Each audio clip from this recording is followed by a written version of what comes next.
I'm just curious, your background before the military, like where'd you grow up? I grew up in the family business in the military, and my father was actually in the Canadian Armed Forces. I ended up joining up from the Trenton area into the Hastings Prince Edward Regiment as part of a summer youth employment program. And so you went straight in after that? After trying the military summer youth employment program, it actually seemed to be a good fit, and I initially wanted to join the military to become a image tech, or back then it was called a photo tech. And the idea was for doing my 3 years in the infantry and then remuster, but one thing led to another, and years go by and I'm still in the infantry. Just in terms of your initial motivation, what is it you were looking for from a career in the military? I was looking for something to be rewarding, something to give me a good income. It was a good life growing up as a dependent in the military, and I thought that it'd be a good career, and didn't matter what I did in the military, I'd be serving. Before you went overseas for the first time, let's just go to the Airborne. So you joined as a Patricia, but then your motivation at some time becomes to join the Airborne Regiment. Yeah. Tell me a bit about that. Well, when I initially joined, I started with the Hasty Ps, and we had an RSS staff that was actually from Patricias, and the reason I ended up picking the PPCLI to join up is because I'd never been to BC, and from there, once I started serving there, I worked underneath a guy by the name of Daryl Connick, Warrant Officer Daryl Connick, and he was an old airborne soldier. My dad was an airborne soldier, and I thought, you know what, I'm going to put my attempt in, do my basic para, and see if I can get poached to the regiment and become a member of 2 Commando. And it was a personal challenge that I was looking for, and I thought jumping on airplanes would be pretty cool. So for somebody that doesn't know, this sort of current generation, not familiar with the Airborne Regiment, how high were let's say, the physical standards just to get in when you first joined the regiment? Well, the physical standards, we had to do a run, we had to do a minimum of 7 chin-ups to go on the basic para course. But the actual jumping out of the plane was not so much physical, it was more mental, to actually get over the fear and be able to step off and do the job. The accountability of my senior NCOs is that nobody wanted to send anybody to the regiment that would look bad on them. So it was more of a professional motivation from a lot of these people to nominate people for basic para and recommend them for posting to the regiment and the commando. As you said, the entry requirement just to get on the basic para course is very different from what you're called upon to do in the regiment. Tell me about that. What sort of, when it came to exercises, physical training within the regiment itself, what was that like? The regiment was really cool because the Airborne Regiment was actually located in Petawawa, and we actually had a training area right there that we could actually jump into. We can actually go in and we can train at a moment's notice. So we'd be sitting around in the lines and nothing be happening. Official training, we would go down to Z lines, draw our weapons, go off and do some nav, or we'd go off and do some practice of patrolling, stuff like that. And we'd actually would get more field time, more practice. Ranges were made available to us so we can go shooting. We did a lot of skill at arms competitions where we actually would have the training area to use to run in, and we'd be covering over 20 Ks on a competition just that was put together by the regiment to do it. So it was basically about using the training area and using the troops to professionalize and to push the troops to be fit, thinking, and be able to do the job and work independently. A lot of things about being in the Airborne back in the day was that we would have to be accountable, because when we jumped in, we'd sometimes take casualties even on training jumps just from guys breaking their legs, breaking their backs, or whatever. We had to be ready to step up to the next position, next level of responsibility, and take the job, and everybody had to know the mission. So there was a lot of encouragement, and through a lot of this training that we would do out in the training area during the week was just to build that. At the time, how different was life in the Airborne from life in a line battalion with the Patricias? Well, I came from 3rd Battalion, and we were on Vancouver Island, stationed in Esquimalt in Work Point Barracks. It was a very small unit, and it was a very garrison-oriented. And we'd go off and we'd do these spurts of training in different training areas down at Fort Lewis, stuff like that. And there'd be a big administrative tail that we'd have to pay attention to and actually bring into play to actually go even just do a platoon exercise. Well, in the Airborne Regiment, our tempo was a lot higher. We were out in the field a lot more. We'd go out on, say, Monday. We'd train out in the field till Friday, come back in Friday morning, clean all our equipment, and then we'd have the weekends off. And we'd do that repeatedly through the summer, through the winter. And our training tempo was a lot higher. Anytime that was aircraft, we were jumping. We'd load up at Browns Field, and we'd jump into the training area. So the tempo was a lot higher, but our weekends were a little bit more free, unlike the 3rd Battalion, where they would save up all the money, come up with a training block, then send you off for a training block, and you'd be gone for a couple weeks, and then you'd come back, and then it'd be cleaning pots and pans for weeks on end. So for a young man, young soldier, how satisfying was this time of yours in Petawawa? Do you know what? It was, professionally speaking, it was one of the best times of my life, and a lot of the life lessons that I learned in the regiment definitely came on to serve me very, very well in my future career. Stuff like just simple battle procedure, because we'd go through battle procedure when we do a jump. We'd go from commando orders. We'd sit down and we'd have the CO of the commando give us the entire orders, and we'd know the job right down to the basic trooper. And I tried to build that into when I was actually when I was going off for orders over in Afghanistan and stuff like that, is to have as many bodies from the unit into orders so that they can know what's going on. And so if, God forbid, something happened to one of us or myself, the next troop could step up and take over. So it was really good. And physically speaking, it challenged me, it pushed me. Some long days, and sometimes I was wondering why I was here when we're going for these extensive long distance runs and stuff like that. But it served me well, because doing all that training in garrison and stuff like that, or just physical training in the regiment, it made me more fit and ready to deal with training exercises and future tours, because it set me up for success.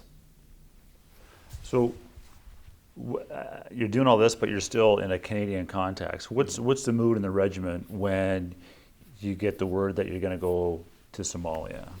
It was quite interesting, because one of the other reasons why I put my name for the Airborne Regiment, because the Airborne Regiment stood up for Western Sahara the previous year, and they were going to actually go on a mission.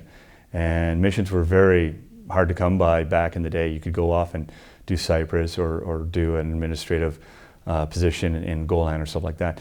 So the regiment was really excited. Originally, we were supposed to go underneath the UN wearing blue berets.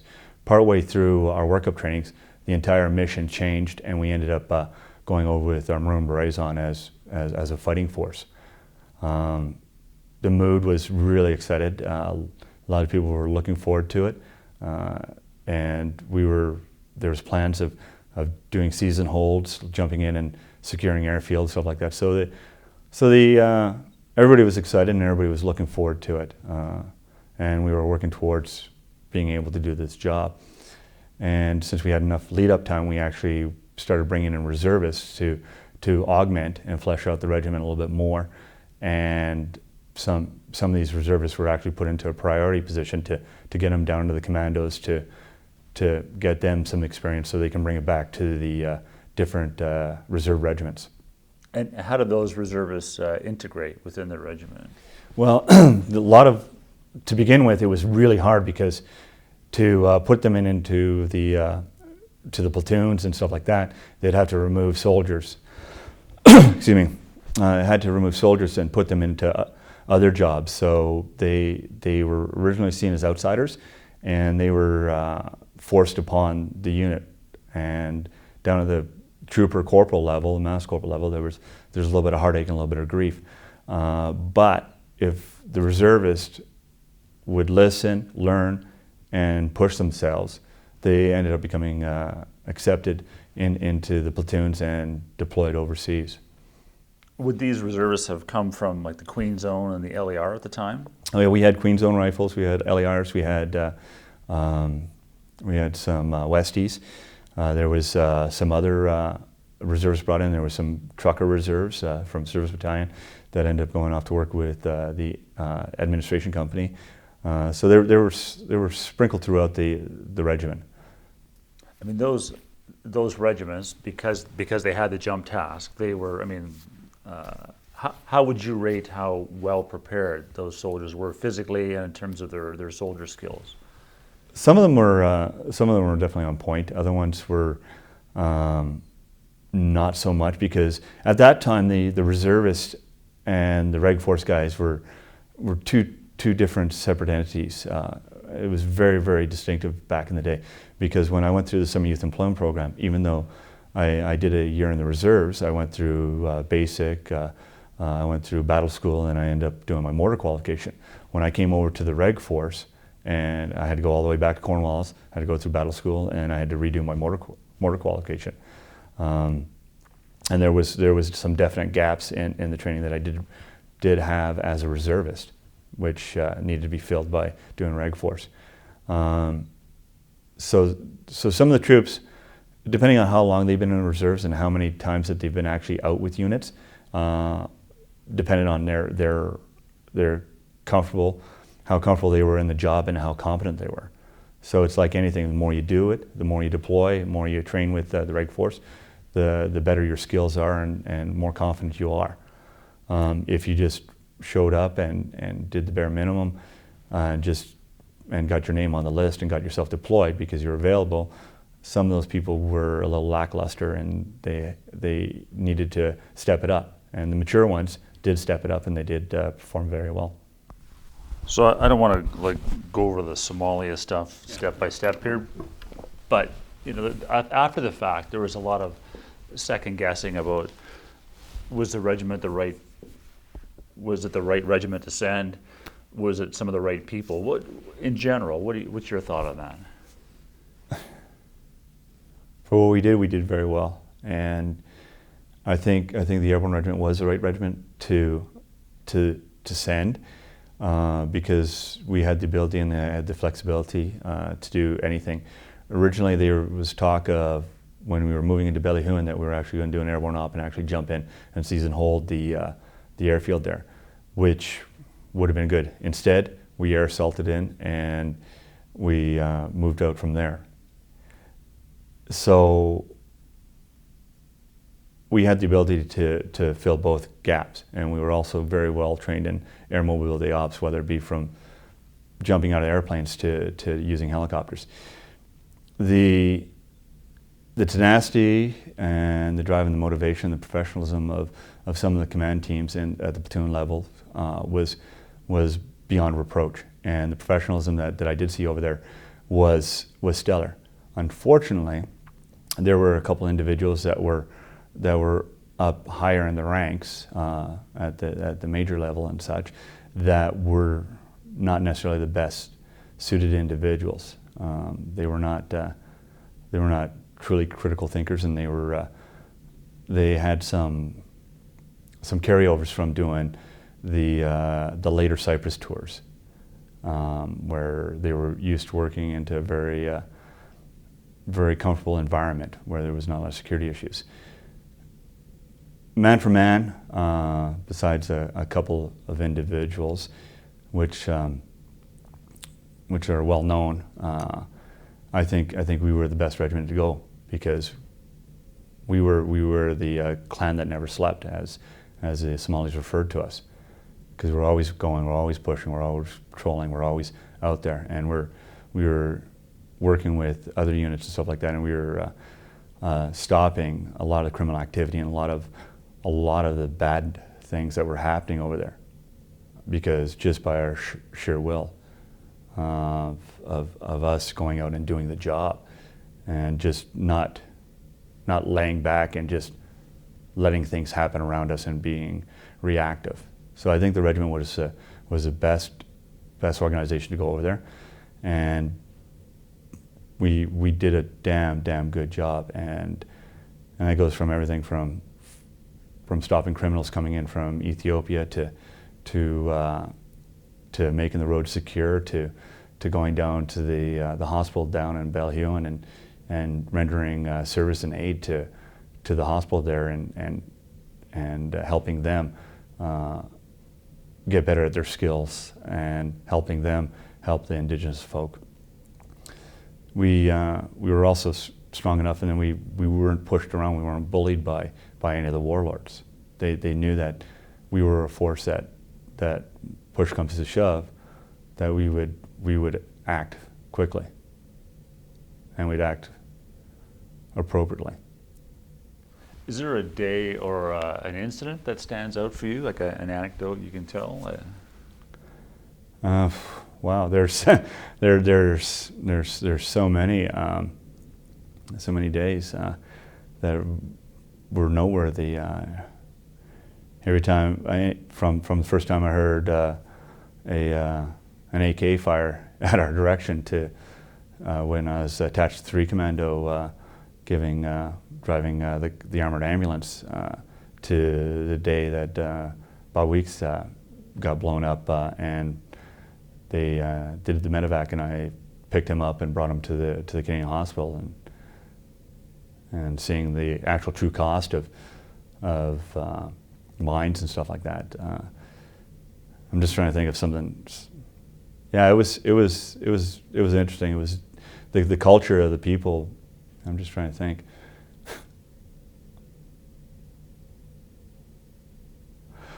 Actually, I'll tell you about the first time I heard a shot fire.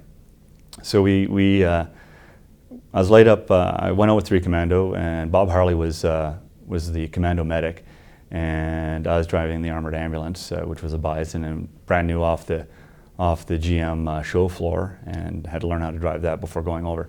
So we're in the pack with 3 Commando. 3 Commando was mounted into Grizzlies.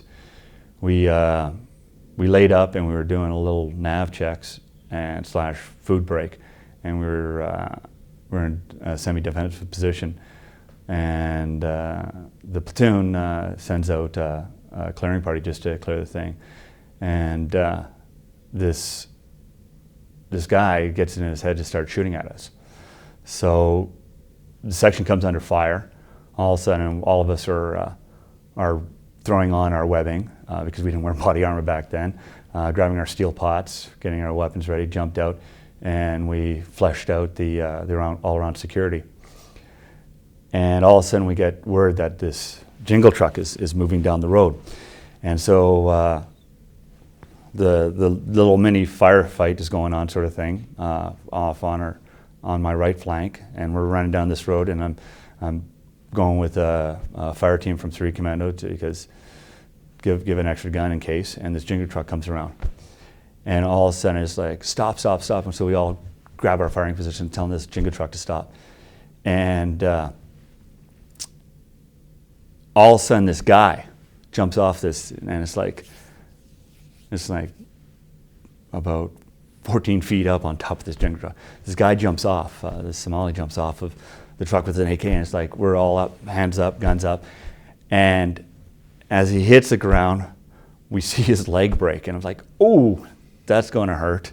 And as soon as we realized that this guy was the security for this jingle truck, had nothing to do with it, and he just jumped off this truck with this AK and broke his leg, that he wasn't much of a threat. So the guys were on the money, and their target acquisition was good to go. That none of us openly engaged because people were pretty amped up, but that speaks to professionalism and the target acquisition of threats, right? So the 3 of us, we didn't fire 1 round, but we even though that there was a threat because the guy was armed, right, and he was moving with some speed. Might also help that he broke his leg when he jumped off the truck, but we didn't engage him. So we ended up securing his weapon and ended up getting aid to him, and we ended up securing the thing. And the shooter that engaged us got his AK shot out of his hand, almost like a cowboy western thing, and his AK was left, and he ran off and tried to blame us for just shooting him Meanwhile, we had his bloody AK. So it was kind of interesting to have my baptism or hearing my first angry shot to happen unfold like that. It was I was amped, but I wasn't hypersensitive or anything like that, and all of us had our wits about us, and everything just went by the numbers. It speaks to how well the guys were trained and how well we reacted to adverse situations, and we thought about it. We reacted and appropriately, and none of our guys got hit, and one guy ended up having his hand shot off, and poor guy got to limp away from the engagement, and still has his life. So that's one of the stories, I guess. Yeah. You said the day that is it Bob Weeks? Yeah, Bob Weeks. If I remember blown up. correctly. Yeah. That's when it all became real to you. That you sort of saw the cost. What happened that day? Well, Bob was SF, American SF, and they were attached to us over in Somalia, and they were out on a patrol in a unarmored Humvee, because there was no such thing as an armored Humvee there. Actually, I'm going to start over again. My nose is itchy. So the day that Bob died, it was one of those regular day sort of thing.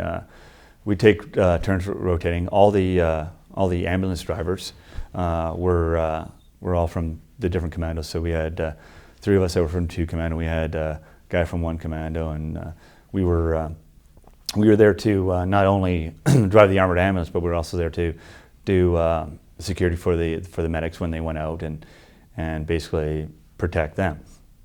Also, we were a pool to also do security at our little hospital and stuff like that. And part of our duties is that when we were in camp, we actually would sit and be basically on fire watch. We'd have all our gear, we'd be all ready to roll, and if we needed to roll an ambulance out, either locally with the QRF, or if we were had to do a quick mission with one of the commandos, we'd spool up. So when we were working in basically the location of the Airborne Regiment, we had a CUCV crash ham that we used for local stuff, and so we'd do first parade on it, make sure it's good to go. And there was across the way a Black Hawk medevac unit that we had attached to. This was before the 427 came over to support us with Twin Hueys. So we had these Black Hawks to act as our medevacs. So Bob was out with his team, and they were out in this unarmored Humvee, doors off, patrolling, and he was driving. He was actually the team medic, and they went over a stack of AT mines left over from the Civil War off route, and it destroyed the Hummer, took the front end off. The ironic thing was that it detonated primarily on the driver's side where Bob was driving, and he had his medical bag underneath his seat.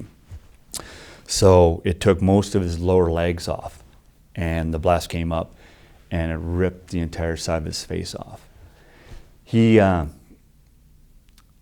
Him being the medic and his med kit taking the brunt of the blast, the other SF guys didn't have much to work with. Medevac was called in. Black Hawk came out, did a real quick pickup on him and got him back, and got him back to the chopper pad. So we got this over the net that this was going on. So myself and a couple of medics, we all jump into CUC ambulance. We bugger off, and we grab Bob, and we're pulling him out of the helicopter, hands on and stuff like that. And I'm up by the head, and I'm looking down at him as I'm carrying, and we're talking to him. Yeah, you're here. We got you. We're getting you to the hospital. You're going to be good. You're going to be good. And it was most of his face was gone, and he he was in a bad way. He was very much in a bad way, and I knew that he was married, and I knew he had some kids, and this was when he worked with us in workup training before we went to Somalia. Got to chat with him a bit in the commando lines. So anyway, so loading him up, and I'm looking at this face that I barely recognize, and we get him in the AM, we get him to the field hospital, get him out, and we get him onto the table. And as soon as that happens, they crack his chest open, there's massaging his heart, and they're going. So I had nothing else to do, so I had to go clean out the AM, get it ready in case there's another call. So as I did that, went through that, thinking about what I saw, right, and then worked on him for hours. They tried, it seemed like hours, and I was done my duty, and then I was waiting around the OR to see if I'm going to have to load him up into the CSCV and get him onto a Herc and get him out, right? But it didn't happen that way. He died on the table, and we started. As I'm waiting there, one of the medics came out and had a Ziploc baggie and had his wedding band in it, and I'm like, yeah, this is pretty real.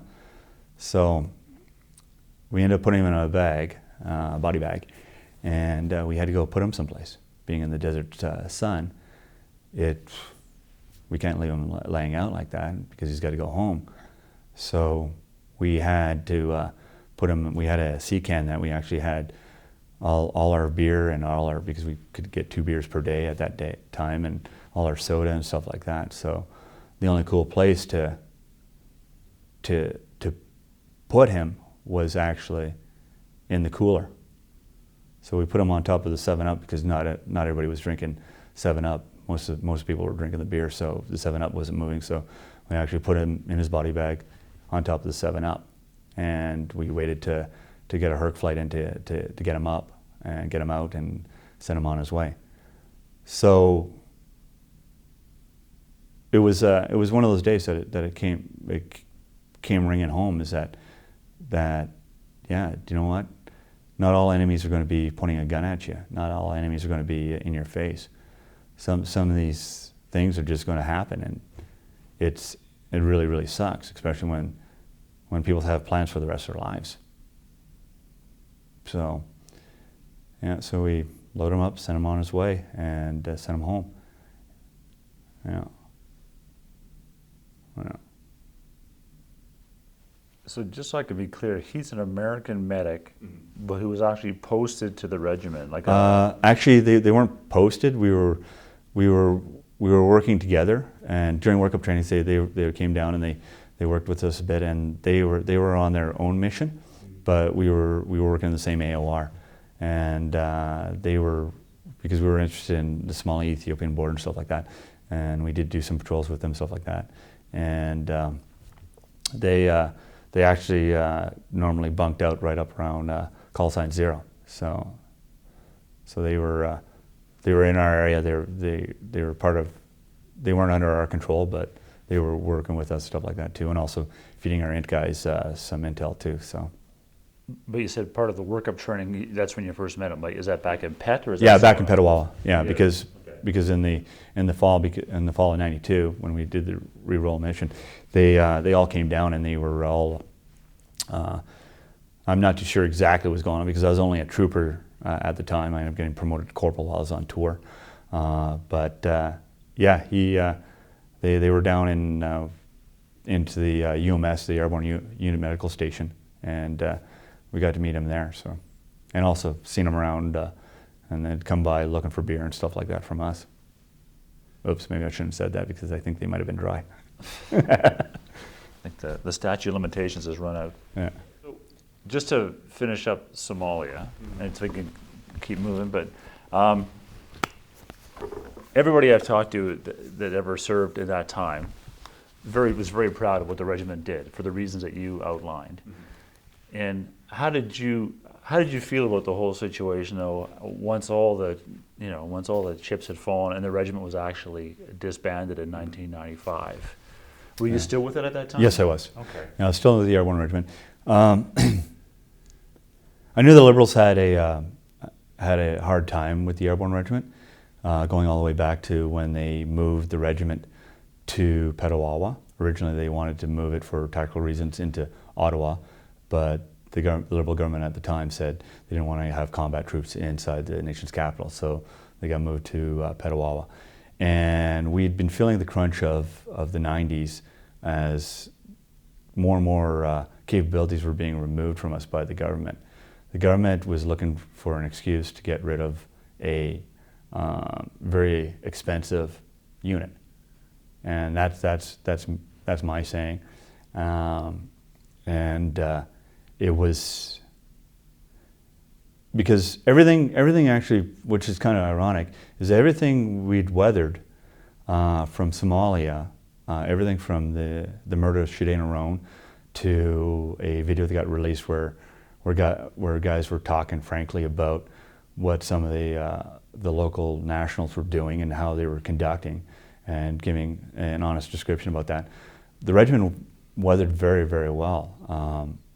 The coup de grace was a hazing video, which, believe it or not, I've seen worse happen at Queen's University, and it just became a real easy way for the Liberals to justify the disbandment and being able to take some more money away from the Canadian Armed Forces.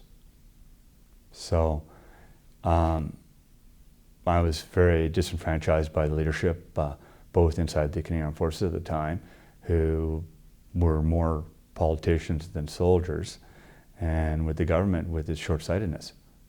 Can I just ask you to say that again? You said disenfranchised. I think you meant disenchanted. Oh, sorry. Yeah.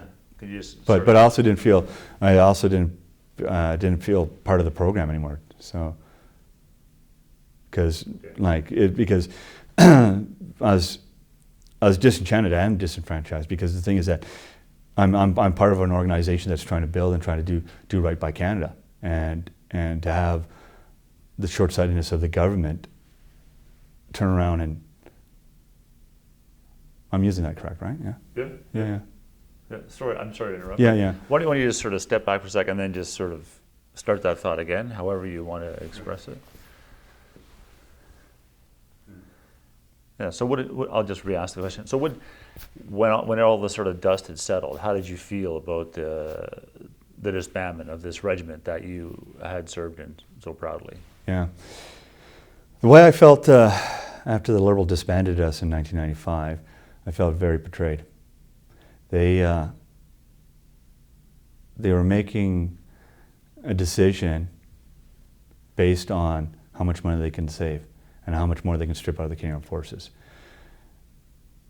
The regiment had been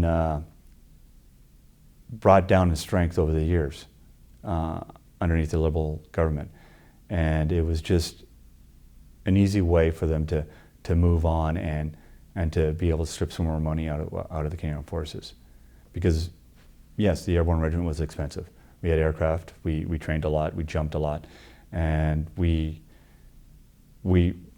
cost a bit, right? Because we have to pay jump pay for the guys who jump in airplanes and so on and so forth. So it became a very easy reason for us to disband. And at the time, the CDS at the time, he was very much aligned with the Liberal government, to the point that he ended up, in my mind, getting a patronage posting after he released from the Canadian Armed Forces for his services done.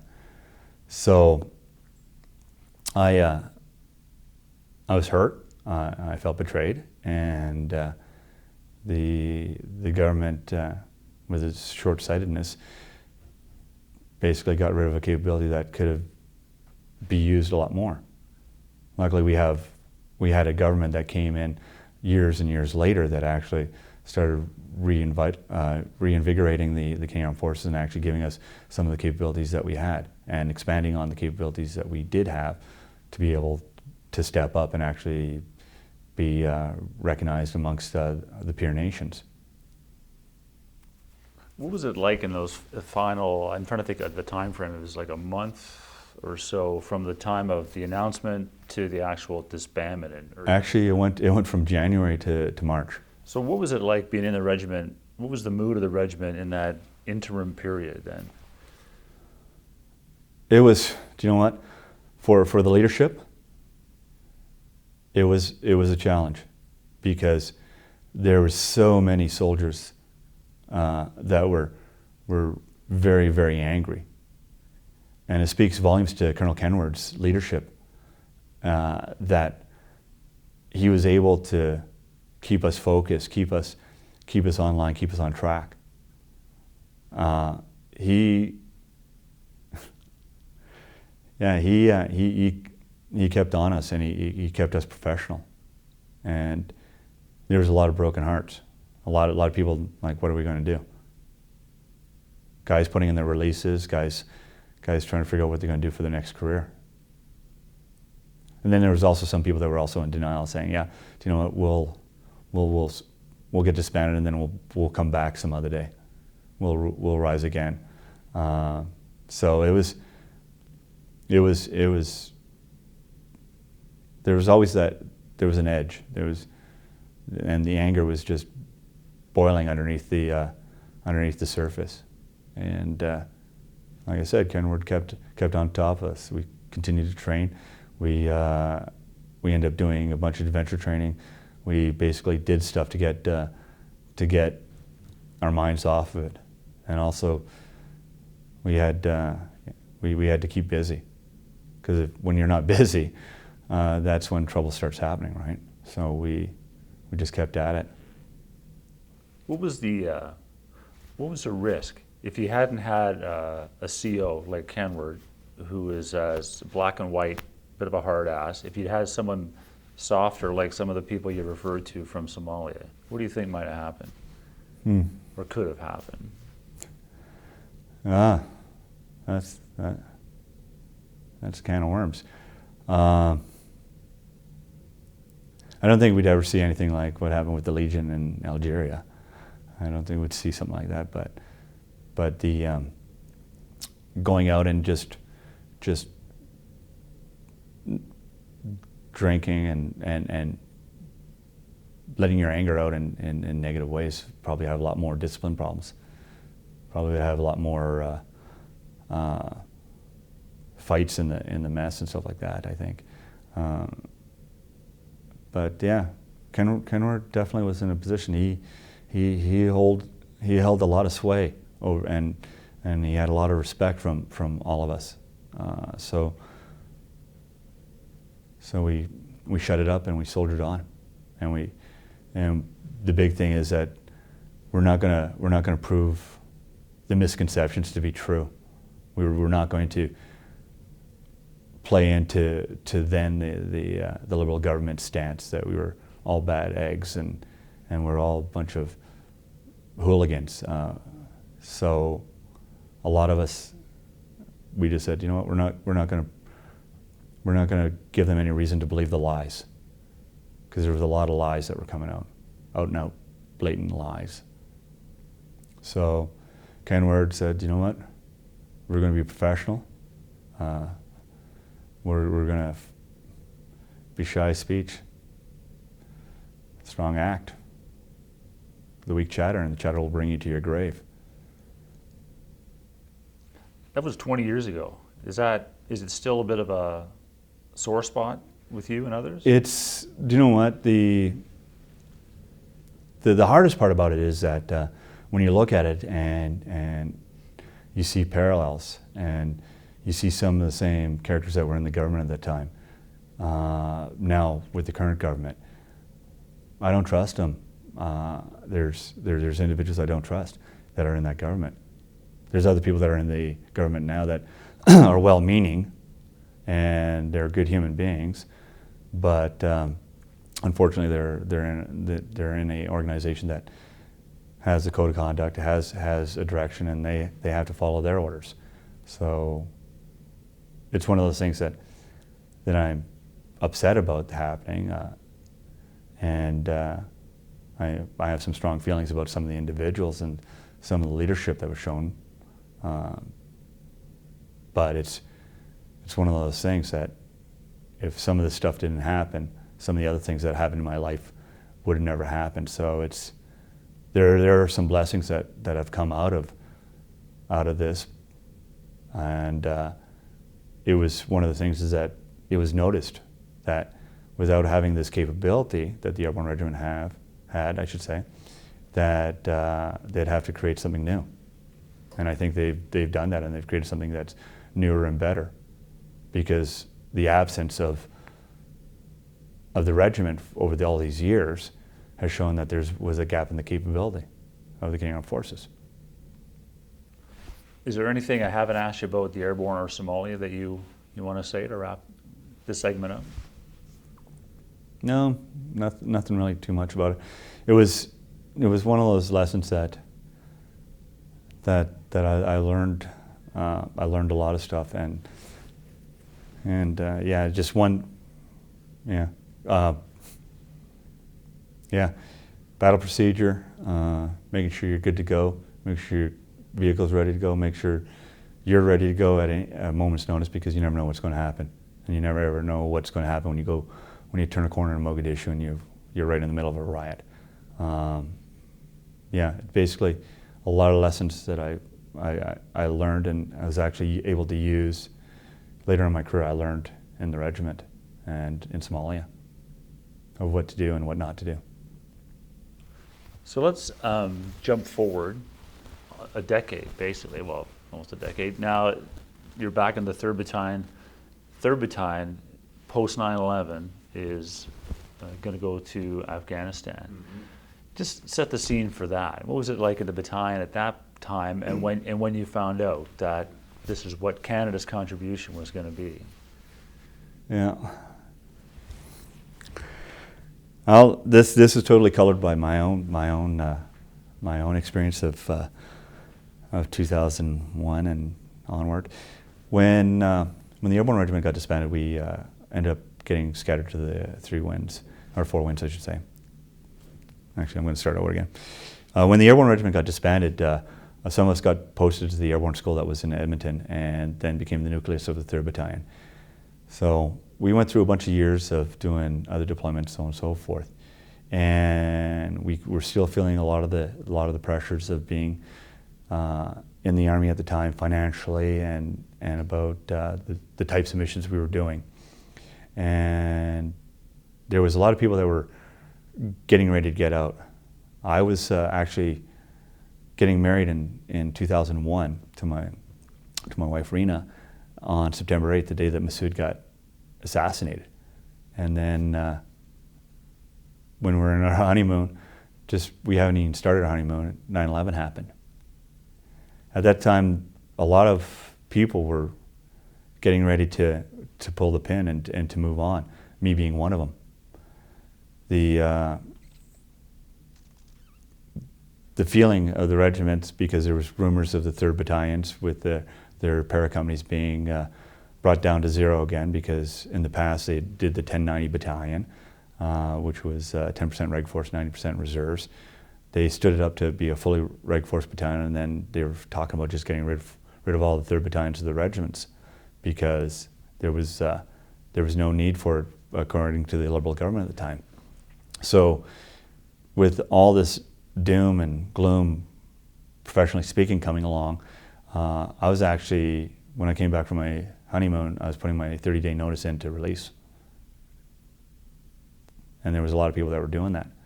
And all of a sudden, 9/11 happened, and our world changed. And of course, everybody was, we're going to step up. This is the big PO check. This is not going on a peacekeeping tour or a peace support tour or anything like this. This is war. This is our Korea. This is our World War II. And there was nobody that was going to step away from it. So a lot of memos got torn up that fall, and we started working up towards deploying, because we were the REU at the time, the Immediate Response Unit. We were the guys that were in the door to go.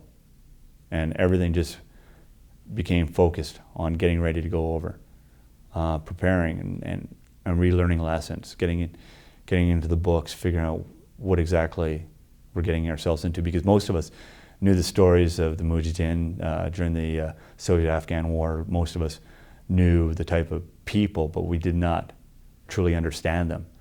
So, professionally speaking, everybody pushed it a little bit harder in training. Everybody started learning a little bit more, started thinking a little bit more, started reading more, started getting themselves into the mentality in my area, in Mountain Company. And we just got focused, and we worked on changing up our ORBATs in our units, trying to figure out how to better prepare, bringing up and creating a machine gun section or a support section up at company level to be able to have a quick, nimble force with machine guns that could augment a platoon if they come under contact. So there was a lot of critical thinking that was going on, a lot of preparation, and trying to figure out what I's to dot and what T's there are to cross. So it was exciting. It was very exciting.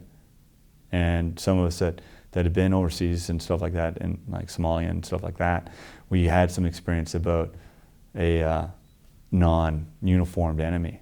We also had fellows that were experienced in Medak and Croatia and stuff like that. So they know a little bit about. They knew something of what it's like to be under fire. So we were trying to prepare everybody as quick as possible and as best as we could as leadership. And how, looking back on the experience, how adequate were those preparations that you made? It was. I know. I was mentored by some of our leadership, and I felt very, very well prepared going overseas. I felt confident. I felt capable. Didn't feel I was in the right uniform because the Liberal government had not followed through with creating desert uniforms, which they said they were going to do, and we were going over wearing our green TW uniforms to go sit in the desert. And they said, well, do you know what? Don't worry, you'll be fine. You'll blend in at night.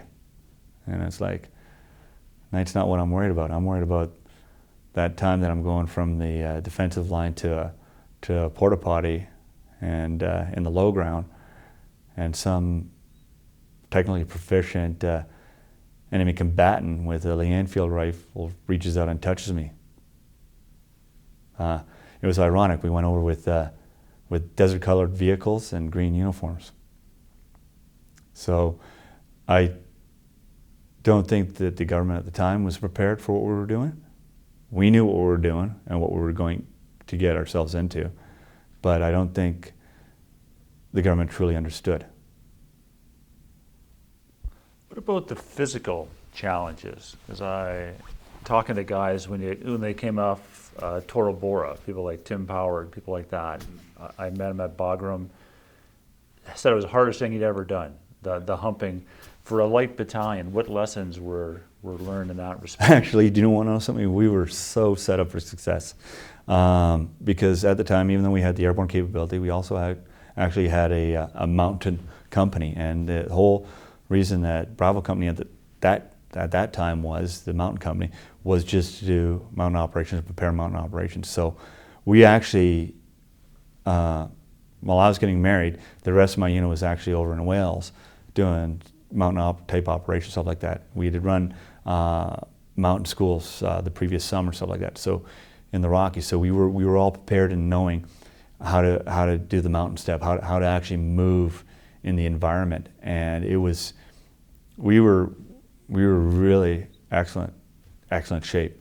Like it was amazing because when we went to into the whale, and we had some Navy SEALs that were acting as our guides as we were doing the sweeps and doing the SSEs to mop up afterwards. They were actually amazed at how well we moved in the mountains. We actually had a company at 10th Mountain Division that was with us too, and there's a couple famous pictures of us slogging by them as a couple of the troops from 10th Mountain getting IVs in because they were not prepared for the mountain operations. I can't speak to Tora Bora because I was off in Coast Gardez on a different op, which had its own difficulties, which is a lot of sleep deprivation. But we were really good shape for working in that environment, and also being from Edmonton, we're already almost 2,000 feet above sea level, and also us doing a lot of mountain training had prepared us to go over there. So is there a day, as with this Somalia episode, a day that stands out as memorable for you for good reasons, bad reasons?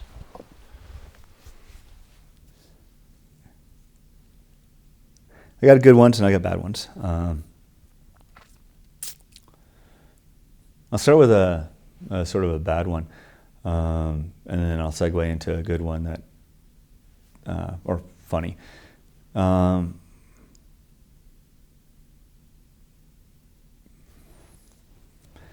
of the hardest days was wake up in the morning and finding out about the friendly fire incident,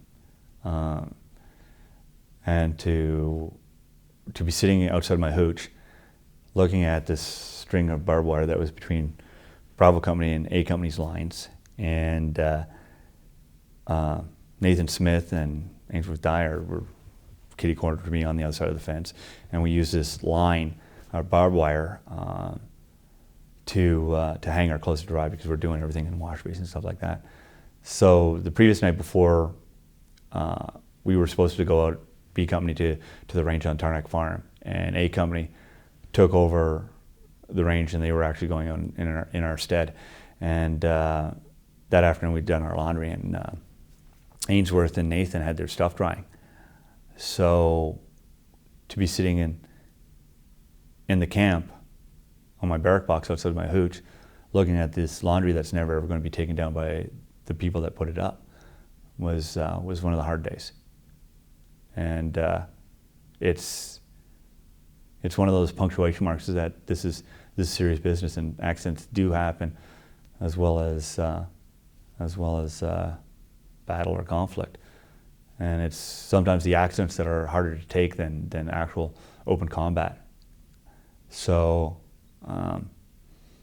yeah, that's one of the hardest days of my military career, one of them. But yeah. But you didn't know anything that night as I happened. heard that actually I got woken up in the middle of the night. Said there's been an accident on the range, and just wanted you to know, and if we come wake you up, we're going to have you roll. And I'm like, okay, cool. And since I already knew my debt was good to go, I said, I hope everybody's all right. So I didn't know the gravity of it. And I think sometimes from people talking about that incident, I think my detachment and my platoon and my company were the only ones that were actually in camp, because it seems like everybody speaks of being out there. Yeah. So yeah, it was like, geez, I hope everybody's all right. And then got to get to sleep when you can get it, right? So, and then to find out the actual scope and breadth of what the accident was mind-boggling, and a lot of going around also after that morning sort of thing, going around checking in on guys and stuff like that, and then coming back and just taking a moment for yourself sort of thing, and sitting on your barrack box outside your hooch, and just to look at these clothes hanging on the barbed wire. I was kind of happy because I went off to see to do some visiting after I had those thoughts, and somebody when I got back, somebody had come by and placed up their uniforms. So yeah, thank you for whoever did that, because I didn't really want to touch their stuff, because it was like, maybe they'll come back, probably not, but yeah.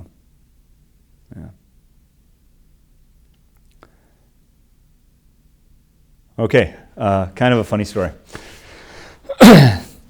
So we're we're up near the Pakistan border, and I'm just going to leave it at that because I'm not too sure of the statute of limitations, right? So I'm sitting in this camp, and we've been working hard, and we're doing security for these guys, and we're basically 3 hours on, 3 hours off, nonstop. Every once in a while we get rocketed. One rocket landed 100 meters from us, stuff like that. And something's been happening politically in the area with the Northern Alliance, and I use alliance very loosely. And all of a sudden I get word, we get stead too. So we're all standing too. And it's going like, all right, going to send your dead up, you're gonna cover the gate, you're gonna open the gate, and some guys are coming in with some locals. And I'm like, okay. And it's like, so we get out there and we have this dump truck that we used as a physical barricade, and then we had some standoff and we actually had a wire barricade. So me and this one guy, we go up and we're manning the wire, and all of a sudden we see this truck pull up, and so we do our bit. We figure out, we confirm who it is, and he says, yeah, I got a trail. And I'm like, okay. So we open this up, we move the dump truck, and these guys come in, and it's a long convoy of locals, and they're hanging off, and AKs are flying everywhere, stuff like that. I'm like, oh geez, do you know what? Knowing my luck, freaking. So I tell Kerwin, get into the low ground. I know it sucks that there's swamp water or whatever in it, because we're actually in the green belt of Afghanistan. Get down there, freaking, in case freaking there's an ND, freaking, the only person that may catch it is me. You get down there. And so we get these guys through. So they all get into this little area, and we all get sucked back. We button up the place we're staying, and we're on the rooftops, and we're looking down at these guys. And I'm like, oh, this is interesting.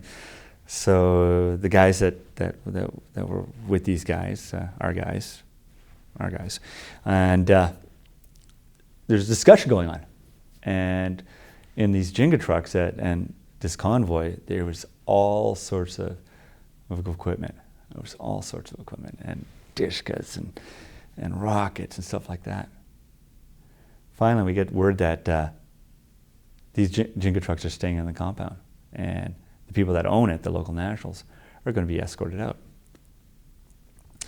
So it's like, all right, so we've got to go back to the front gate to open it up, to get these individuals out real quick, because they're freaking pissed that we just stripped all the disarmaments off them because the political situation was a little touch and go there, and it was basically a Mexican standoff while we were stripping all this stuff off of us on the roof and them down on the low ground, and the true nature of what was actually in the vehicle got spread. So we got ordered, okay, yeah, it just straight up ball and frags, and don't use any smoke or anything like that if we have to open up, and try to not shoot the trucks.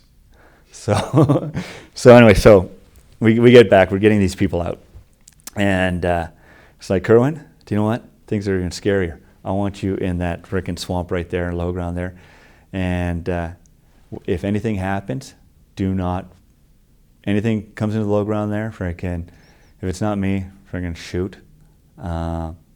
And if I'm close to the lip, pull me in if I'm not moving. And so we get the wire part done, but there's the dump truck. And I'm not going to mention the guy's name because he's still around, and it's I don't want to put the spotlight on him, but he gets in the cab.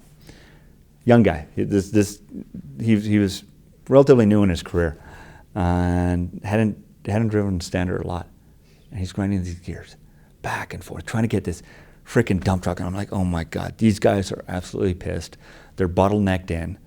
And they're going to be losing their shit. I'm like, God damn it, get this truck going. And finally, he ends up freaking getting it hung up on the wire and ends up dragging half the wire there. So I run up and freaking yank the wire off, and we get enough gap to get these Hiluxes out, these Toyota trucks out.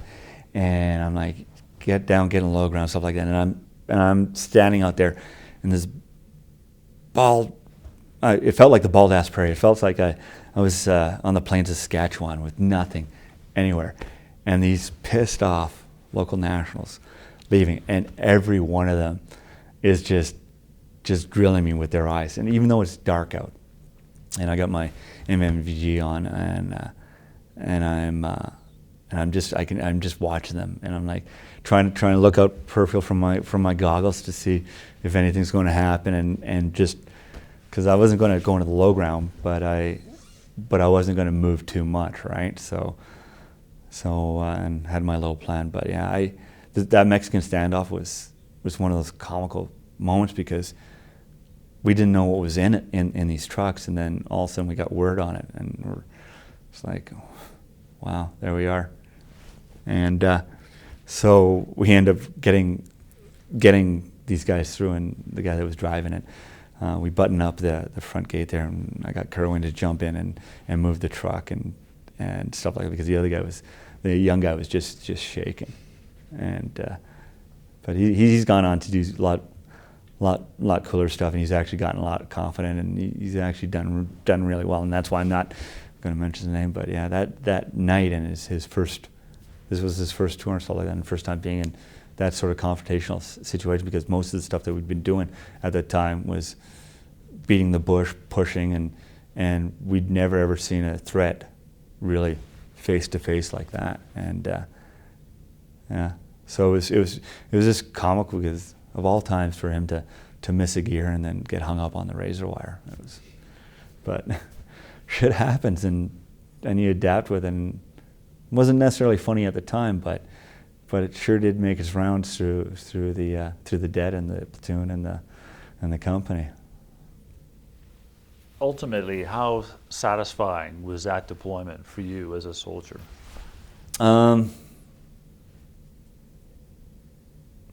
Satisfying wise, it was good. I got to see a lot of neat stuff. I felt just like a political pawn, though, being used for the gain of the government, and the government not truly understanding what he was putting us into, and us not being employed properly. But I was like with my company and the other companies, I was really proud to serve with them. And sometimes the hardest things is when things don't happen, when you're being like the sepoys in India and beating the bush, trying to flush the tiger out, so the hunters can get them. Like it's a lot of miles and stuff like that. But if you realize what your role in the mission is, and you don't have any illusions of grandeur, it was a very, very satisfying tour. And we did a lot of things that made it capable for other people to do things that had great rewards to the way the mission was. And I think we did good work. We didn't work up to our potential. I think we had a lot more potential, and we could be used to a greater degree, and it would have been good. But yeah, I'm proud of everything that I did, and I'm really proud of the guys I served with, and the guys that made me look good, and the guys that mentored me. And also, I'm thankful for all the lessons that I learned on that too, to put into my box and use later down the road. I think you're touching on my perception from the time. I was there as a journalist. Mm-hmm. My sense was that the 3rd Battalion, there was a lot of fanfare because it was Canada's contribution, but that you were underutilized. Because my recollection is there were about 3 major operations, and then the SF guys were the ones that were going out on a daily basis that didn't get the coverage. Is that the reality of what it was in terms of how the 3rd Battalion was used? Yeah, we were used a lot of times to just being put into areas to push bush, to flush out. Like when we went into the whale, basically we went in there to mop up and to show the flag, and we ended up pushing some bad guys out of the whale area and into objective Glock, and that was on the first day.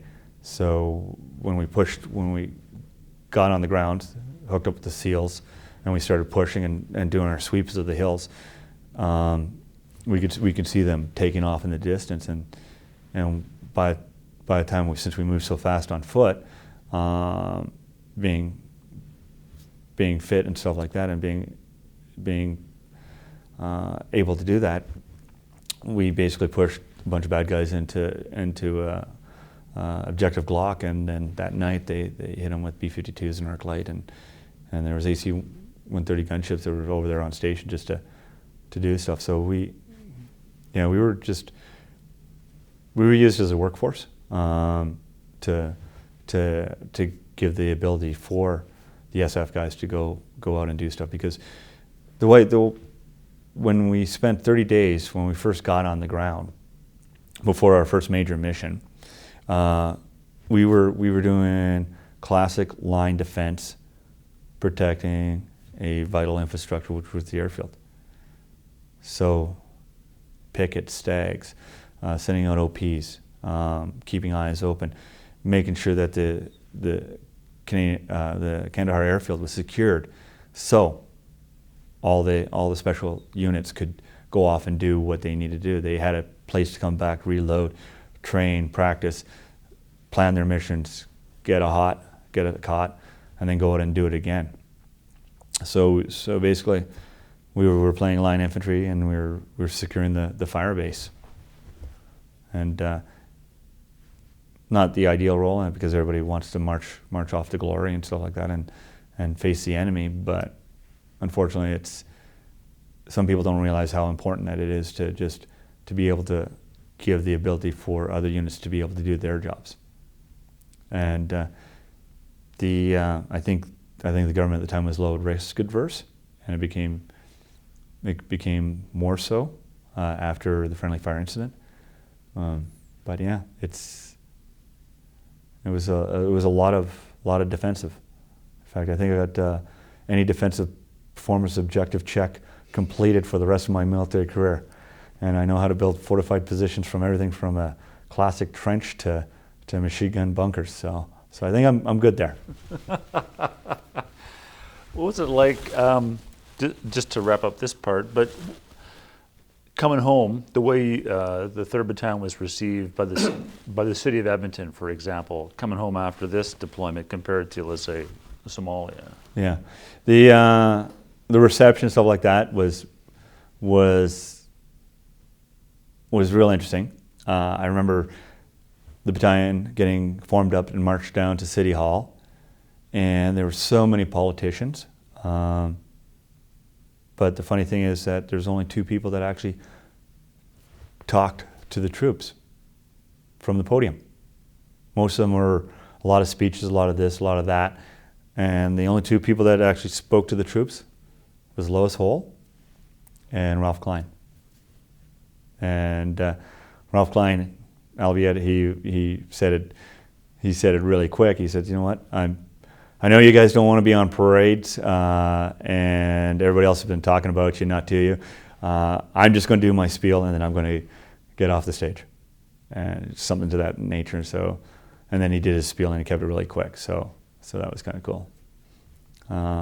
Yeah, it was. You know what?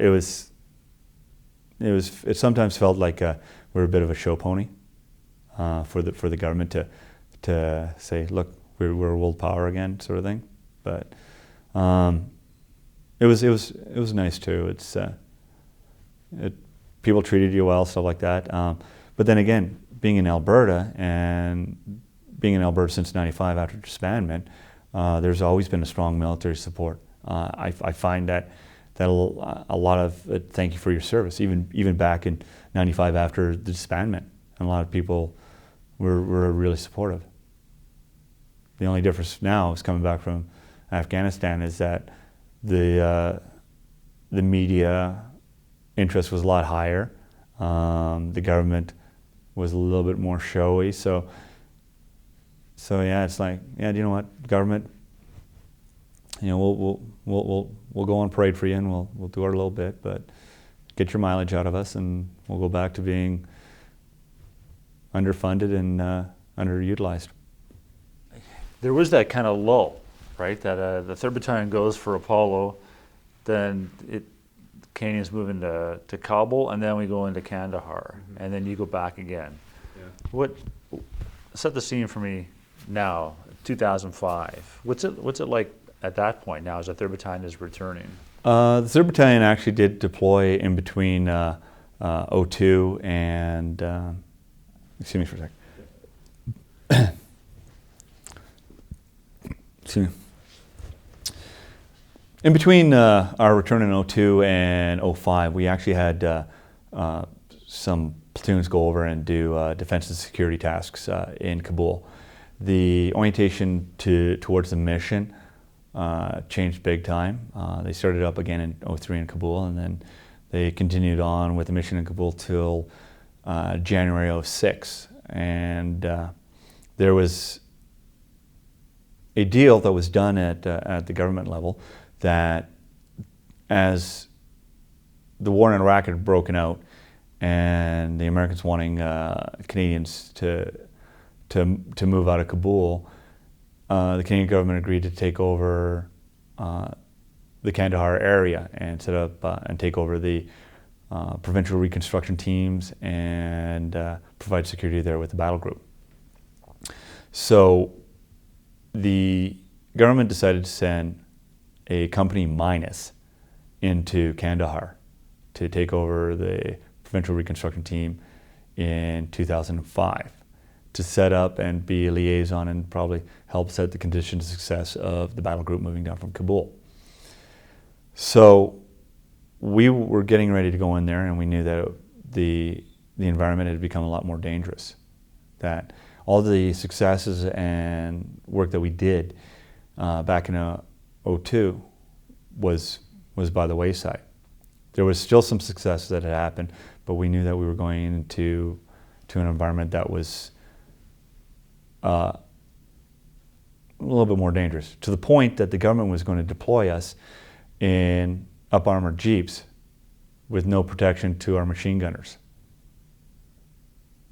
The up-armored jeeps I agree with, but not having protection for machine gunners going into an environment where there are suicide bombers, direct action, and all sorts of other threats was mind-boggling. And the true nature of going into the Kandahar city in the Kandahar province is that it was very, very different than the experience that happened up in Kabul. So once again, company was excited. We got to, since we're going company minus, we got to pick and choose who was going over and what jobs everybody was going to do. We knew that we were going to go over undermanned, that for all the tasks that they wanted us to do, we would not have enough bodies, but we stepped up and we prepared as best we could. Developed some TTP, some training and some tactics and some procedures to prepare us. Got into the books again, started reading up anything that we can get on Kandahar, everything from the Russians' point of view of working inside Kandahar to the Afghan narrative, like in the book The Other Side of the Mountain. Got into that, read a lot. Sent the command team over to do a reconnaissance. Major Lutz got even involved with an IED incident over there, so coming back to join us in Wainwright as we're doing our workup trainings and telling us about his experience with that, helping us prepare gave us another reason to help us prepare a little bit more and work on some of our tradecraft and develop some techniques, because we were all mountain company guys. We hadn't worked in jeeps or really mounted mechanized sort of stuff, so we did a lot of thinking and talked to people that we knew in the mechanized battalions and tried to figure out how we're going to do this. So we picked our teams, we suited up. This time we went over with desert uniforms and green vehicles, and then we rolled over and we got into the country and realized how interesting it was going to be living downtown Kandahar and working outside of Kandahar with only a limited number of routes in and out. The thing about being undermanned, came into play as we started doing the tasks, and we started showing that we were having gaps in our defense, and also in being able to do the tasks that were mandated us from higher command. We actually were lucky enough to Shanghai a couple of sections out of the RCR battle group that was still up in Kabul that had these reservists that were doing DNS tasks and basically just doing straight up gate guard. So we were able to manage to bring them down south to us, to marry up with us, get them up to speed on how to work in Kandahar, and use them to augment our force and get more protection and be more capable and be ready to handle any type of threat that we had. So were you actually in Kandahar City or outside of it at that point?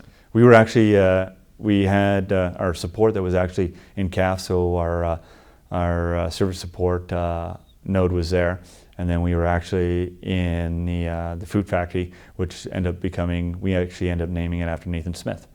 So the PRT, we moved in there, took over from the Americans, re-rigged the defenses, and put our stamp on it, and prepared it for our operations. Can you tell me the story about the protection that you got the commendation for the G wagons? So we're getting ready for the workup training for Afghanistan, and they were deploying us in the G wagons, which is basically an up armored Jeep. It's a armored box on a Mercedes chassis, and on top of that armored box there's a hole cut into it, and on top of that hole is a machine gun. You can mount a 50 cal, or you can mount a GPMG, a general purpose machine gun, a C6 at the time, and the idea is that you'd be able to give protection from yourself.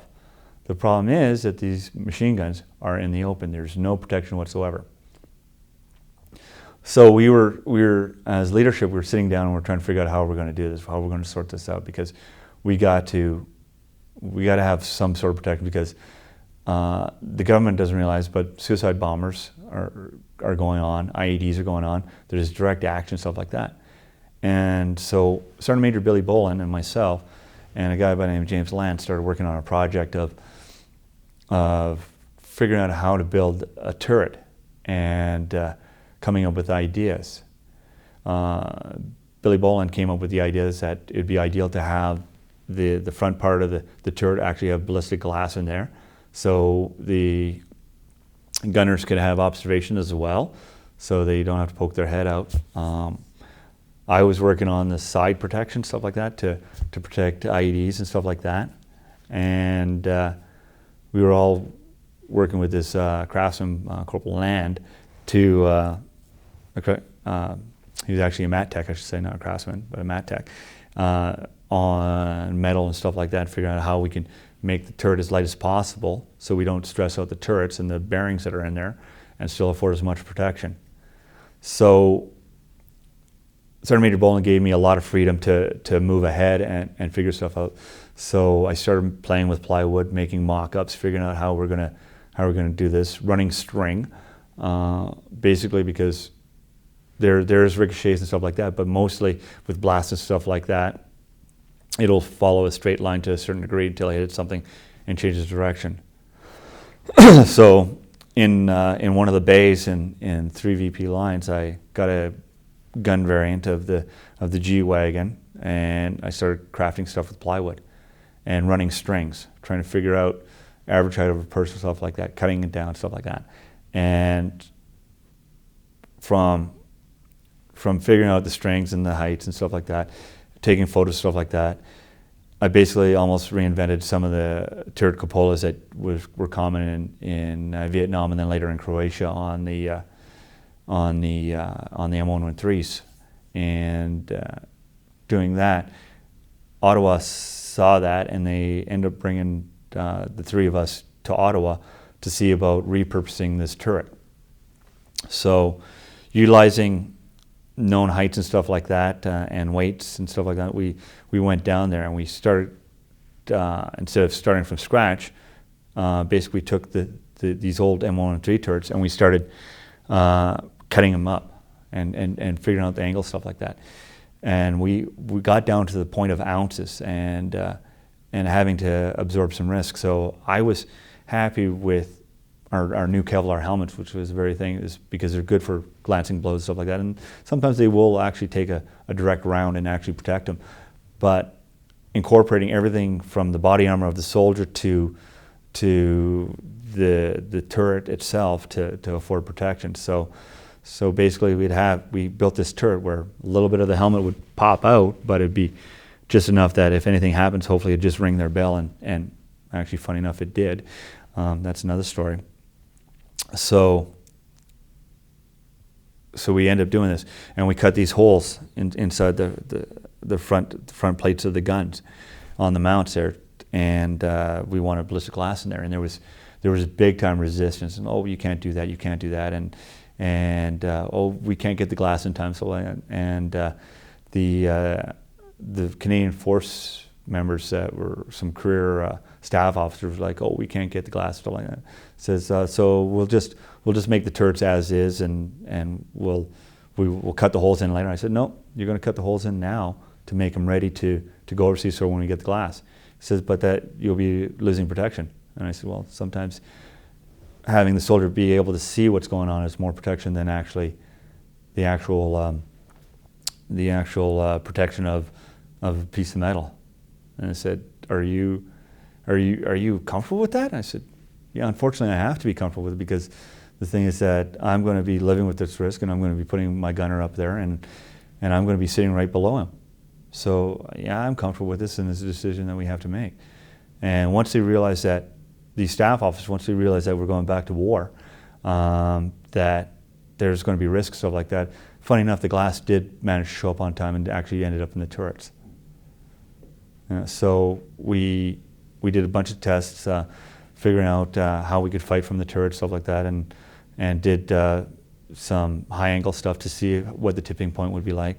And we basically turned it around, and in less than a month we had a prototype complete, going to manufacture, and the turrets were going to join us up in Afghanistan a couple of weeks once we're in the theater. So we had a which was really good, and we actually ended up having Americans start to emulate our turret with the glass and stuff like that. And it's like Billy Boland's idea of having ballistic glass in there was like awesome. It was like his, and that I think is one of the successes of that turret is being able to see with that visibility. And there's many guys, reservists and Reg Force guys that are alive today because they were able to fight out of that turret because they could actually see what they're engaging at.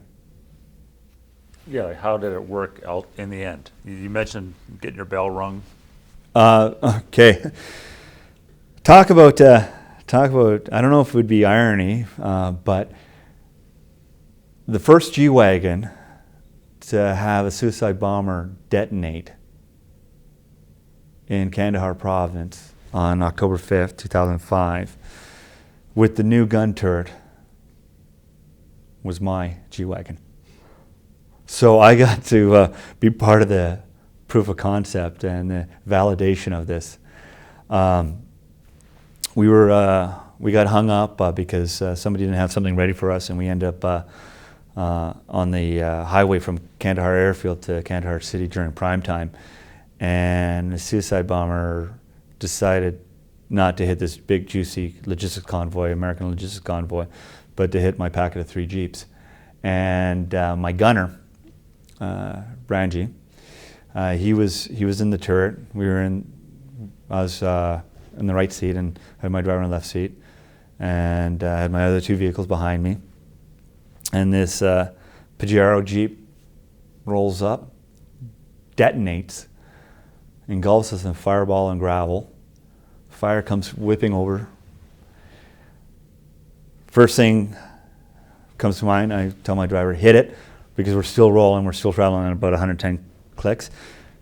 Keep it pinned, and I go back, check my gunner, see if he's alive. And as the fireball was erupting, my gunner was able to get down. He, funny enough, is the fireball did burn him because it did come through the gaps, but none of the shrapnel came through the gaps. The only shrapnel that hit him was on his helmet, and it was a glancing blow off the top of his helmet because the sides of the turret were right there, and the top of your helmet would just pop out just much. And so, piece of the suicide bomber, piece of his car, or piece of dirt, gravel, I should say, or rock off the road, just came by and just bing, just ricocheted off him. Rang his bell, but not to the point that he was out of the fight. And even with his burns, he actually popped back up as soon as I said, "You okay?" He says, "I'm burned." I said, "Can you fight?" He says, "Yes, get up there." And he was back in action like that. Because that must have been satisfying. Actually, I wasn't thinking about it being satisfying at the moment. It was. I'll actually talk about the satisfaction of the turret. I was just happy that he was alive, and we had to continue on and do the rest of our mission and secure this site and deal with any possible oncoming threats. And so I had work to do, so I couldn't rest on my laurels, and I ended up just going on. And I'll tell this. Maybe I'll tell the story. Actually, no, I'll tell it now. The real satisfying part about this turret was when I was in Ottawa. There was a bunch of soldiers getting MIDs and different awards, and I was reading their bios, and some of them had wound stripes, some of them didn't. And I was reading the bios of the events, or the actual event notation, and some of these guys are alive and only have wound stripes, now sacrifice medal, from fighting from the turret, from actually being in a decisive combat from a G-Wagon turret. And they've been recognized for their bravery and their ability to contribute to that fight at that moment in that time, because they were in the turret and they were alive because of that turret. And I'm like, do you know what? I'm glad they're on the planet, because Billy Bolin and myself, this turret that we built with the help of James Land, gave the ability for troops to actually live and fight out of a Jeep and make it home. So that's there's pictures of these turrets that have taken RPG rounds, and the glass is spiderwebbed. And it's like it speaks to me, and you want to know something? Getting the CEFCOM, the Canadian Forces Expeditionary Force Commendation Award for it is nice. But do you know what's really nice?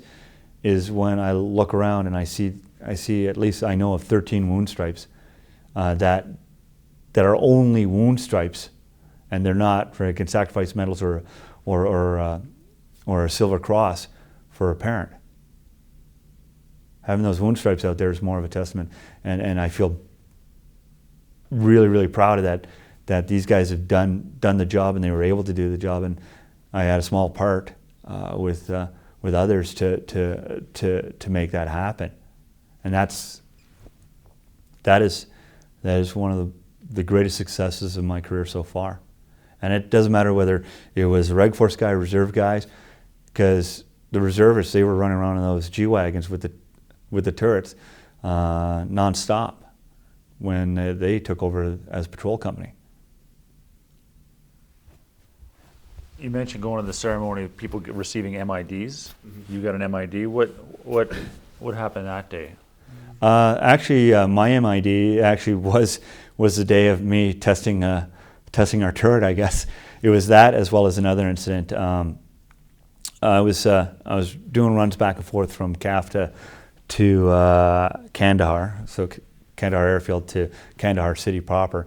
And this one day during a high threat, the high threat season, I had to go pick up a encrypted computer with some Marines that were working with us and stuff. So we ended up running down to CAF, and I planned it to sync up so that I'd probably be rolling at the low time, and sure shit, I got down there without an incident. Then I had to wait around for a American Supply Sergeant to wake up and give me the computer, because nobody else could give me the computer except for the sergeant. And he basically blew my timings of when I wanted to leave, because I wanted to be in and out and away from the rush. Well, we end up being 3 hours late stepping off, and on my route back as we're rolling, big convoy comes by. I'm like, okay, good. That big convoy hopefully will sweep the area of any threats, because I'd personally rather blow up a bunch of diesel trucks and stuff like that than a couple, 3 Jeeps. And well, either the guy was slow off the switch and he didn't detonate, or didn't get there in time to hit the convoy. So he had to go for the secondary prize, which was my convoy, or not even convoy, it was a 3-vehicle packet. He rolled out and detonated in front of the orphanage, and made my day become very interesting. So as we got hit, we're in a big fireball. Vehicle behind us is chasing us down in the 3rd vehicle. The 3rd vehicle stops. Chris Durrett, who was my 2IC at the time, on the spot, on the thing, sees what happens, goes right into our actions, and I won't go into too much of that because you never know. We may be still using this type of technique later on. So he does his thing. The vehicle behind me does his thing. I do my thing. I stop. I have my gunner, Ranji, up in the turret, and I got my signaler, who's my driver, also on the horn, telling exactly what happened. And I'm locking down the scene, getting ready for any possible attack that's going to happen, and get ready for anything, right?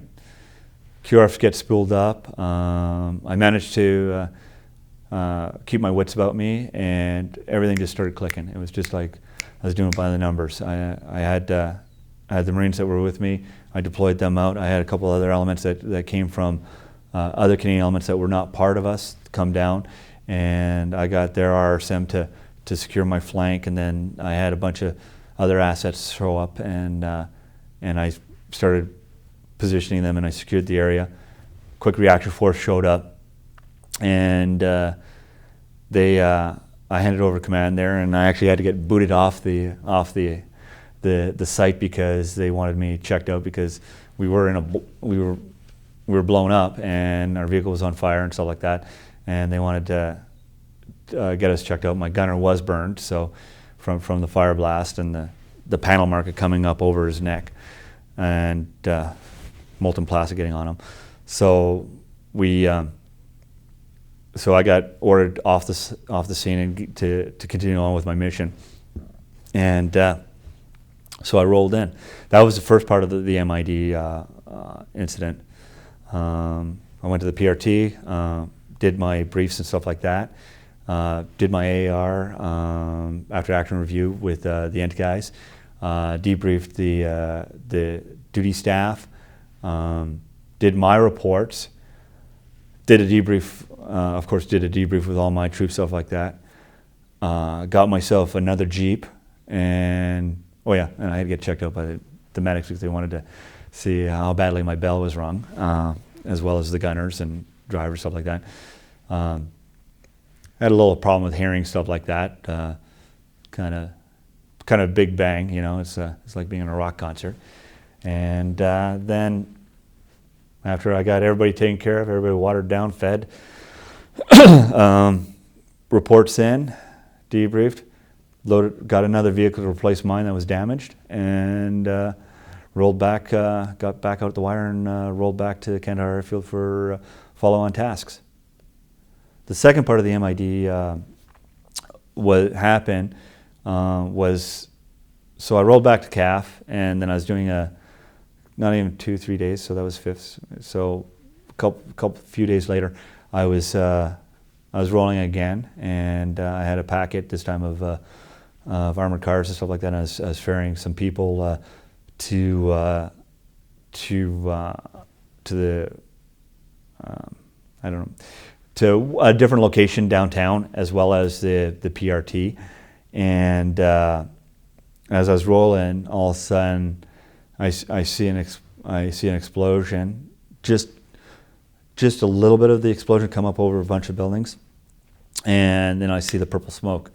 The purple smoke indicated there was a friendly unit that was hit, and I ended up rolling up and with my packet, and it was a British packet from the High Commission that had got hit by a suicide bomber as well inside the city.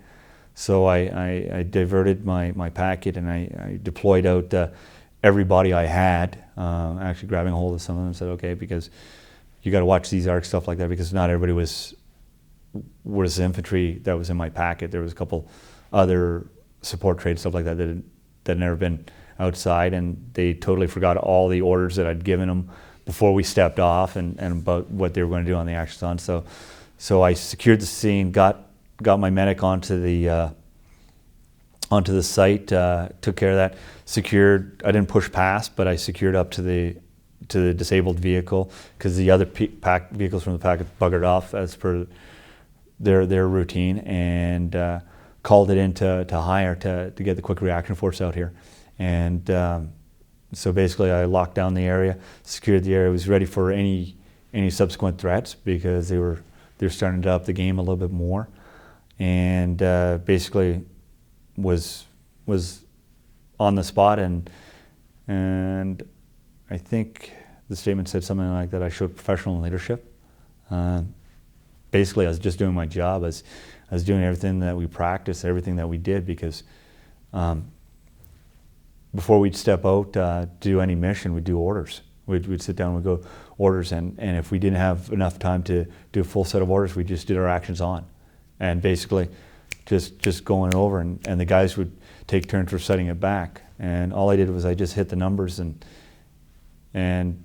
got other people to hit their numbers, and my team was freaking awesome, and they're the ones that made it easy for me, because any gaps and any people that were part of our packet that were not part of our team, they were muckling onto and getting them sorted out. So it's just being supported by a good bunch of guys, and just good practice, good drills. I'm just sort of stepping back from all four of these tours. I mean, you've been with some pretty high-speed people in some high-stress situations. You mentioned like being blown up, things like that. What have the transitions like been for you, going from that focused, mission-oriented life overseas, coming back to Canada? Have you, has that always been smooth for you, or have you ever had any challenges that way?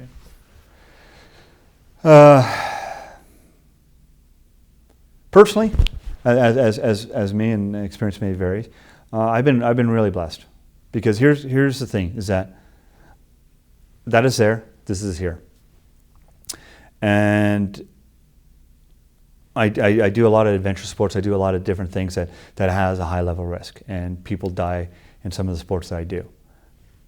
That may be part of the reason why I'm colored this way. I'm sad for the loss, but I'm happy for knowing the people. So when any time of my friends that have died overseas or died in my proximity or anything like that, I'm sad and I miss them. No two ways about it. But what's more important is that I'm very happy that I knew them.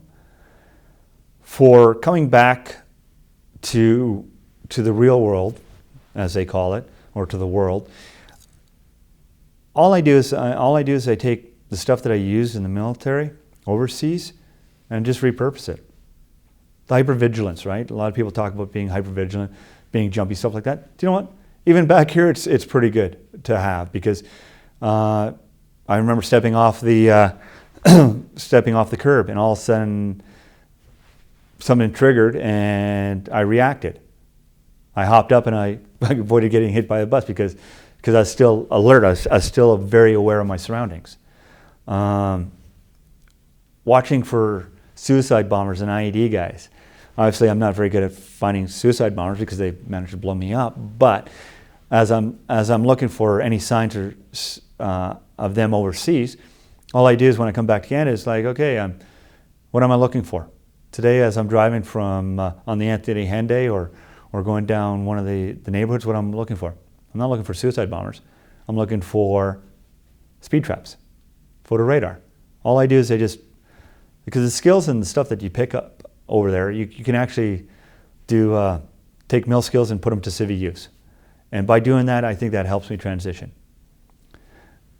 The biggest difficulty that I do have, though, with transitioning back professionally is that the problem is that there's some people that pay lip service to the craft, to the trade, and they end up don't truly understand what it is to be overseas. Some people have never been overseas and they don't know what it's like to be in a high threat environment. And they don't understand, and they make decisions based on their knowledge. And then there's other people that all they can do is define themselves by that experience.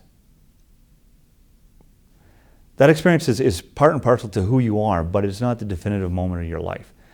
And once you realize that moment in time is not the definitive moment of your life, it is something that helps make you who you are, you're a lot freer to actually enjoy life and actually develop good relationships and actually develop as a human being. Because those lessons learned in those hard days, take them, hold them, understand them, take them apart, look at them, understand them, find a use for them.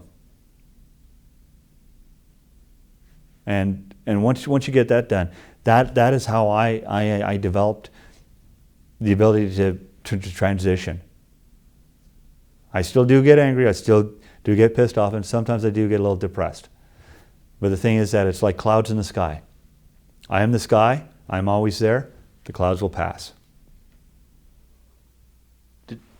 I'm just curious, based on what you just said, do you identify a defining moment in your career, or has it been this process of evolution? Do you know what? The definitive moment of my career would probably be the taking off of the uniform finally. Because the thing is that everything I've done, from being a private in 3rd Battalion, straight out of battle school, to being a trooper in the Airborne, in Mogadishu and running for my life, to the time that I served on a NATO tour in Bosnia, to all of that has been preparation for the next mission, the next thing in my life, the next mentoring opportunity. Because the thing is that all that experience helps make me who I am. And who I am is not a static thing. I'm not a figure 11 on a stick. That's all it's ever going to be, is just a figure 11 on a stick that is going to be used once, right?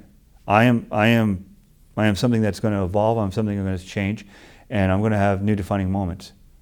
Right now, some of the best things that's going on in my military career is that I've been working with 41 Brigade as a reservist myself, teaching BMQ and prepping new reservists on their first step into the military, helping them to learn skills and learn from the experience of the instructors and mine to be better soldiers, to do that transition from civilian to military.